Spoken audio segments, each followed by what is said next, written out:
Welcome to Kenton Teaches. Enjoy the video. You start by powering the JBL E Series and readying your source device. Charge the headset if the LED is red. This ensures stable pairing. Once charged, press and hold the power button until the LED flashes. This is pairing mode.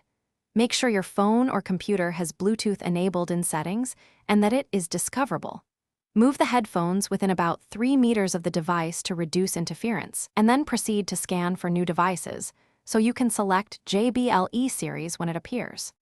Now you handle the pairing steps on the device. Open Bluetooth device list and tap the entry labeled JBL E or the exact model number. This tells the device to exchange credentials. If a PIN appears, enter 0000 or simply accept the prompt. This authenticates the link.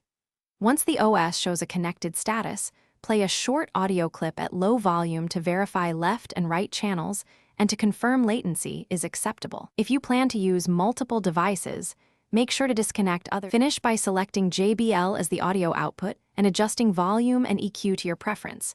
This gives the best sound and avoids sudden loud playback. Once done, test microphone and call quality if you will use voice features. Make sure the headset is chosen in call settings.